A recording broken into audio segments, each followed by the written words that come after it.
네, 2025학년도 수능 34번 해설을 하도록 시작하겠습니다. 34번은 제가 굳이 설명하지 않더라도 유명한 빈칸의 마지막 문제죠. 대표적인 정독 유형입니다. 바로 시작해보죠. Centralized formal rules can 빈칸.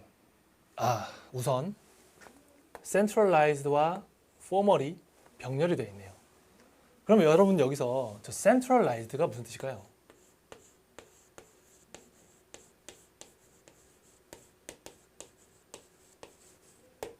중앙 집권적이라는 뜻입니다. 그런데 중앙 집권적이라는 뜻이 무슨 뜻이죠? 이게 바로 개념적 용어이기 때문인 거예요. 이 중앙 집권적이라는 건 여러분들이 그냥 단어장에서 centralized 중앙 집권적, centralized 중앙 집권적 이렇게 외우시면 되는 단어가 아닙니다. 배우셔야 되는 단어죠. 뒤에서 처리하는 걸로 하고 역시나 해설이기 때문에 여러분의 입장에서 좀 모를 수 있다 라고 생각하면서 한번 해보겠습니다. 그런데 그래도 수능을 치는 사람인데 포멀은 공부하고 들어갔겠지 설마. 형식적인 얘기라기보다는 공식적인 이라는 게 맞겠죠. 그러면 공식적인 규칙은 빈칸을 할 수 있다. 그럼 우리가 찾아야 되는 건 공식적인 규칙이 뭘 할 수 있는지를 찾아야 되겠죠. 가봅시다. The rules of baseball. 여러분 느껴지세요? 야구예요. 야구는 왜 나왔죠? 이게 바로 제가 뭐라 그랬습니까? 예시죠. 야구에도 좋고요. 농구에도 좋고요. 축구에도 좋고 배구에도 좋고요. 제가 혹시 빼먹은 거 없죠? 구기 종목이면 혹은 스포츠면 뭐든지 되는 거죠. 근데 굳이 야구를 들었다? 굳이라는 게 부정적인 뜻이 아니고 야구를 들었다? 그러면 그거는 예시를 든 거예요. 뭐에 대한? 공식적인 규칙에 대한. 그러면 야구라고 하는 공식적인 규칙이라고 하는 것의 예시 속에서 얘를 통해서 뭘 할 수 있는지를 찾아야 되는 근거를 찾는 아주 전형적인 예시를 통해서 빈칸을 채우는 그런 구조인 거죠. 좋습니다. 가봅시다. 그래서 야구의 규칙은 Do not just regulate the behaviors of the player. 플레이어의 행동을 규제하고 통제하는 것뿐만 아니라 그렇게 해석되죠. not just니까 They determine the behaviors that constitute playing the game. 게임을 플레이하는 것을 구성하는 행동들을 결정하기도 한다. 잠깐만 이거는 그러니까 not just 여기 버돌소가 생략되어 있네. 그러면 여러분들 not only 버돌소는 제가 이전 강의에서 뭐라고 얘기했냐면 A가 있고 B가 있었을 때 어디를 강조하는 표현이다? 바로 이 B를 강조하는 표현이라고 했었죠. 그러면 우리는 지금 얘가 뭘 할 수 있는지를 알고 싶은데 강조점이 여기에 있다는 거야. 그러면 얘가 야구의 규칙이 플레이어의 행동을 규제하는 것뿐만 아니라 본론은 뭐라고? 그들 안 되지. 그것들 야구의 규칙들 항상 사람 사물 다 된다고 조심하라고 했었죠. 그래서 그 규칙들이 게임을 플레이하는 것을 구성하는 그런 행동을 결정한다고 합니다. 이건 어렵지 않죠? 그럼 야구의 규칙이라는 게 뭘 할 수 있다? 게임을 플레이하는데 구성하는 행동들을 결정한다. 게임을 플레이하는 행동들을 결정한다. 괜찮은 것 같아요? 다음 문장. Rules do not prevent people from playing baseball. They create the very practice that allow people to play baseball. 여기도 뭐가 있죠? 나데이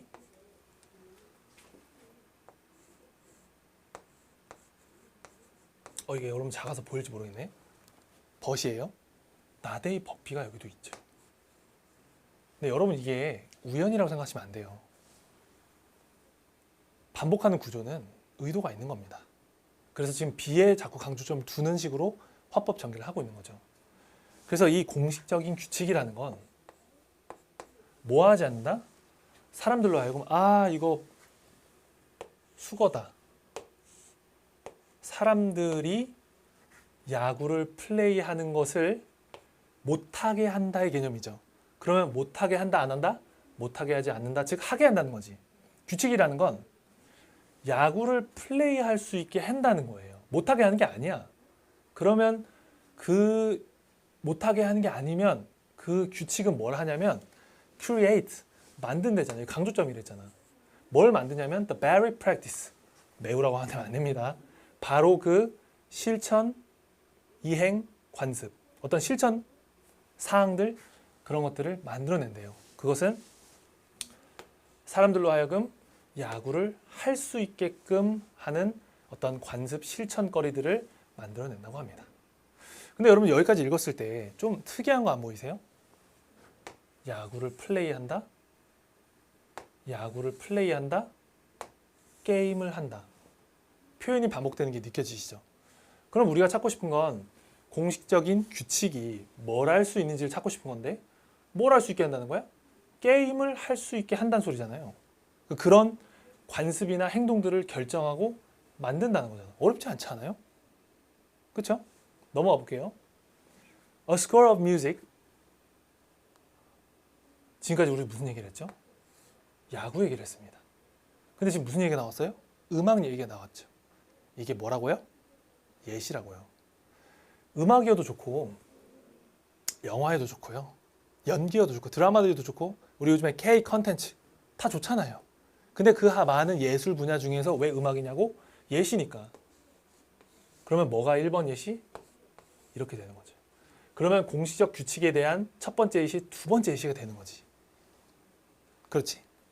그러면 여기서도 뭘 찾아야 된다? 음악, 사실 이 스코어라는 거는 알면 좋습니다. 악보죠. 음악의 악보가 규칙을 부과하는데 여기서도 그러니까 그런 악보라고 하는 것에 공식적인 규칙이 있을 거 아니야. 악보로 쓰는 규칙이 있을 거 아니야. 그거를 통해서 뭘 할 수 있는지를 봐야 되겠죠. 근데 진짜 이거는 이거 내가 한 거 아니잖아. 그거 기출이잖아. 이거 내가 뭐 어디 마련한 조작 아니잖아요. 올해 수능이 34번이잖아. 또 나왔지. 뿐만 아니라 여기 B잖아. 그러면 뭘 만든다? Patterns of conduct that enable people to produce music. 음악을 만들 수 있도록 해주는 행동? 잠깐만, 이것도 아까 봤던 것 같은데. 행동?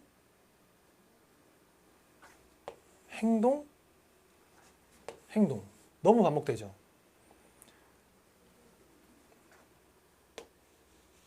하게 한다? 하게 한다. 대표적인 오형식이잖아요. 그러니까 여기서도 무슨 내용을 한 거다? 악보란 예시를 통해서 음악이라고 하는 것을 만들 수 있는 그런 행동 패턴을 만들어낸다라고 하는 얘기를 반복을 한 거죠. 마치 야구를 할 수 있게끔 해주는 행동을 만드는 것처럼. 됐죠? 다음으로 넘어가겠습니다. Legal rules that enable the formations of corporations, that enable the use of wills and trust, that create negotiable instrument and 느껴지세요? 여러분, 리걸 룰이 뭐죠? 합법적인 규칙 이러시면 안 됩니다. 안 돼요, 안 돼. 법적인 규칙이에요. 야구, 음악, 그러면 어떻게 보셔야 돼요? 이거를 법적인 규칙. 이 세 번째 예시인 거죠. 근데 제가 왜 읽다 말았죠? 병렬. B 어디 있어? 여기 있다. 병렬.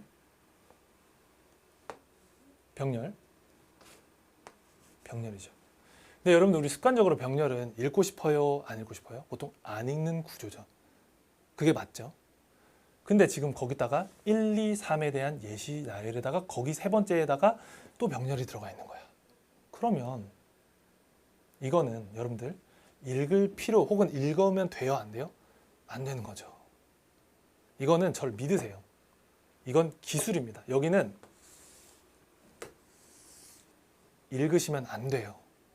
제가 기술은 웬만하면 잘 안 가르치고 테크니컬한 건 별로 안 가르칩니다. 그런데 이거는 역사적인 기출이 있는 그런 패턴이에요.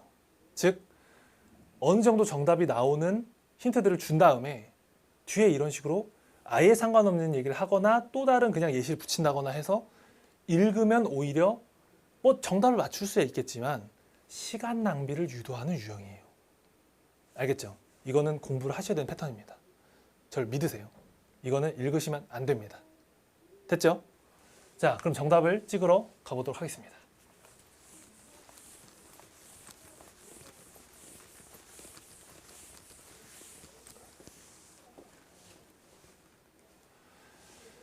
(1번) Categorize one's patterns of conduct. 아까 봤던 단어인 것 같은데 in rigor and productive ways. 합법적이고 생산적인 방식. 여러분 여기서 어디서 주목해야 되죠? 바로 리걸이란 단어죠. 법률적인 방식으로 행동을 categorize, 어떤 범주화를 한다? 될까요? 안 될까요? 안 되죠. 전형적으로 그 1, 2, 3의 예시 중에서 어떤 한 예시를 끌어와서 전체를 아우르지 못하는 선택지죠. 대표적으로. 아니 생각해 보세요. 야구의 행동 패턴을 규제하는데 그게 법적인 겁니까? 음악 악보에 어떤 그런 규칙을 하는데 내가 만약에 오선지에서 뭐 이렇게 첫 번째 여기다가 쓰면 이게 돈대, 신대 그걸 자기가 뭐 내가 일하고 우긴다고 해서 잡아가는 게 아니잖아요. 전형적으로 틀린 선택지죠. 2번 Lead people reevaluate their roles and practice. 아까도 이것도 봤던 단어 같은데 사회에서 어떤 실천 이행 관습 역할을 재평가하도록 한다? 이건 진짜 아닌 것 같죠. 재평가 얘기는 전혀 관련된 게 없었고 3번 Encourage new way of thinking. 이런 건 그래도 밑줄 한번 쳐보고 갈까요? 사고방식 Which promote creative idea. 창의적인 아이디어를 촉진하는 새로운 사고방식을 격려한다? 어디에다 X 쳐야 되죠? 창의적인 얘기는 안 나왔죠. 4번 Reinforce one's behavior within legal. 느껴지시죠? 똑같은 이유로 안 되는 겁니다. 5번 Facilitate productive activity by establishing rules and practice. 근데 여러분들 이거 아까 어디서 본 것 같지 않으세요? 보면 behavior, conduct, activity, 활동, 행동 그것을 촉진한다. 뭐함으로써? 어떤 실천 이행 관습을 성립함으로써. 아니 잠깐만 이건 이렇게 하면 안 되지. 실천 이행 관습을 뭐함으로써? 만들므로써. 어디 있었죠? The very practice. 실천 이행 관습을 만들고 성립시킴으로써. 이거는 표현이 너무 떨어지죠. 저는 이거는 이런 정도의 표현이라면 눈치를 채고 힌트를 얻는 게 맞다고 생각합니다. 그렇죠? 여러분들 눈썰미를 이건 발휘해 주시는 게 좋아요. 정답은 몇 번이다? 확실하게 5번인 거죠. 그럼 여기서 이제 34번 해설을 마무리할 텐데 제가 이제 못다한 얘기들을 하면서 마무리하겠습니다. 첫 번째, 우선 제가 복선을 회수할게요. centralized, 중앙, 집권적인. 이게 여러분들한테 주는 의미가 뭐냐면 여러분들이 단어장을 그냥 centralized, 중앙집권적, centralized, 중앙집권적 이렇게 외우면 안 된다는 겁니다. 외우되 그게 무슨 뜻인지를 알아야 된다는 거죠. 그리고 그거를 수업 때 특히 기출이라면 배우셔야 돼요. 기출이니까. 그러면 우리가 보통 요 중앙집권적이라는 건 우리가 보통 뭐라고 얘기하냐면 학술적인 용어라고 해요. 보통 사회과학에서 쓰는 용어 중에 하나인데 뭐 역사에서도 아마 보신 분들도 있을 거예요. 중앙집권적 행정체제 뭐 이런 식으로. 제가 역사를 비하 발언한 건 아니에요. 제가 전공이 부전공이 역사니까 좀 아는 건데 학술 용어. 그래서 이게 무슨 뜻이냐? 어떤 중앙에 한 부처가 있어요. 그럼 그 밑에 소속된 하위 조직들이 있겠죠? 그러면은 여기에서 결정된 사항을 일사천리로 따르는 걸 우리가 중앙집권적이라고 합니다. 그래서 이런 단어는 진짜 의미를 여러분들이 공부하시고 기출 때 선생님들이 설명해 주시면 그거를 그냥 설명하는구나 하는 게 아니라 배우겠다는 마인드를 가져야 돼요. 배경 지식이 없으면 그 단어의 뜻을 모르면 아무리 한글 뜻으로 외우다 하더라도 독해가 안 됩니다. 그래서 여러분들 지금 외우세요. 기억하세요. 선생님 그러면 결정해서 따른다 알겠어요. 근데 뭔 소리예요 그게? 그럼 여러분들 이 중앙집권적의 대표적인 예시가 바로 여러분들 공부하고 있는 수능이 가장 대표적인 중앙집권적 시험이에요. 그럼 이걸 가지고 기억하세요. 그럼 수능은 어떤 특징이 있죠? 교육부라고 하는 중앙 조직이 교육 과정을 다 정하죠. 똑같이 배우죠. 그리고 나서 똑같은 시간, 똑같은 장소, 똑같은 시험지로 시험을 보죠. 똑같이 교육부에서 결정한 대로. 그게 대표적인 중앙집권적인 시험입니다. 기억할 만 하겠죠? 네, 여기까지가 우리 단어 팁인 거고, 일단 넘어가기 전에 우리가 이 34번을 해설을 하면서 제가 수능 강사라면 이런 점을 안 짚고 넘어가면은 조금 저는 안 될 것 같아요. 그냥 해설만 하는 사람이면 안 되니까. 그러니까 이런 얘기죠. 여러분 34번 풀고 나니까 어때요? 어렵나요? 구조나 여러 가지 면에서 뭐 앞에 있다는 점이나 예시가 좀 뻔했다거나 글의 표현이 반복된다거나 그냥 기술 없이 정독을 한다고 하면은 그렇게 어렵지 않죠. 근데 왜 그렇게 오답률이 높아졌을까요? 이 문제가. 이건 역시 추측인데 저는 이게 좀 절대평가 이후에 소위 말하는 여러분들 아시죠? 회피 전략. 굳이 만점 맞을 필요 뭐가 있어요? 근데 저는 그거에 굉장히 동의합니다. 네, 그건 맞아요. 아니 어차피 100점 맞으나 91점 맞으나 1등급인데 너 100점 맞아야지 노력해야지 라고 하는 건 그건 진짜 아닌 거죠. 그건 수험생의 입장을 생각하는 게 아니잖아. 그러면 이게 정착이 되고 나서 보통 여러분들은 어떻게 전략을 쓰죠? 뒤쪽을 버리죠. 뭐 1등급이든 2등급이든 2등급이면 막 보통 이걸 다 버리더라고. 그래서 제가 분석하는 건 역대로 봤을 때도 얘가 왜 이렇게 이번 시험이 아니더라도 왜 이렇게 오답률이 높지? 라고 생각을 해보면은 제가 봤을 때는 이렇게 추측이 돼요. 이 번호들을 겁먹는 거예요. 쫄고 포기하는 거죠. 근데 이 문제나 이 수능이나 이제는 말할 수 있다. 이제 절대평가가 어느 정도 정착이 됐으니까 쫄지 말아라. 이 문제가 그렇게 어렵게 출제되지는 않을 수도 있다. 오히려 반대로 그 반대 문항에서 난이도를 높여갈 수도 있다. 예를 들면 20번에서 24번 같은데, 그리고 전 대표적으로 제가 주목하고 있는 문제가 29번 어법인데요. 보통 어법은 맞겠다고 생각하는 경우들이 많아요. 근데 이런 걸 왜 내지 수능인데? 평가원인데? 라고 하는 포인트들이 많이 보입니다. 즉 출제진들도 사람인데, 그리고 수능은 살아있는 시험이잖아요. 여러분들 요즘 더 많이 느낄 거라 생각하는데 여러분들이 여기를 버린다는 걸 다 알죠. 그러면 공들인 문제, 난이도가 어려운 문제를 여기다 배치할까요? 일부러 난 여기 버리고 다른 거 꼭 맞춰서 1등급 받아야지, 2등급 받아야지.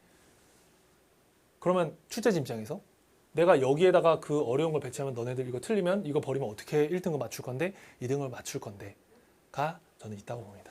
그리고 여러분들, 저는 이제 약간 입시 지식도 좀 갖추고 있기 때문에 말씀드릴 수 있는 게 뭐냐면 2025년이죠. 학년도 20년 올해 거, 2024년 거. 보통 우리는 1등급 비율에 주목을 해요. 근데 여러분 혹시 수시 현역들 있다면 우리는 그래도 2등급 노리는 친구들 꽤 있을 거잖아요. 그럼 2등급 대체적으로 여러분들 한 20%에서 25% 정도 나온다고 생각하고 나 2등급은 맞겠지. 설마 5문제 버리는데 나머지 맞추고 2등급 맞추겠지라고 생각하잖아요. 올해 2등급 비율 17%였나? 하여튼 15% 전후였어요. 앞에 2자가 아니었어요. 그런 게 저는 여러분들이 버린 문제가 아니라 맞추겠다고 생각하는 문제의 난이도가 높아졌기 때문이라고 저는 봅니다. 그렇기 때문에 하고 싶은 말 정리하자면 34번이라고 쫄지 말아라. 정정당당하게 승부해라. 이 말인 거죠. 네, 이상으로 해설을 마치겠습니다.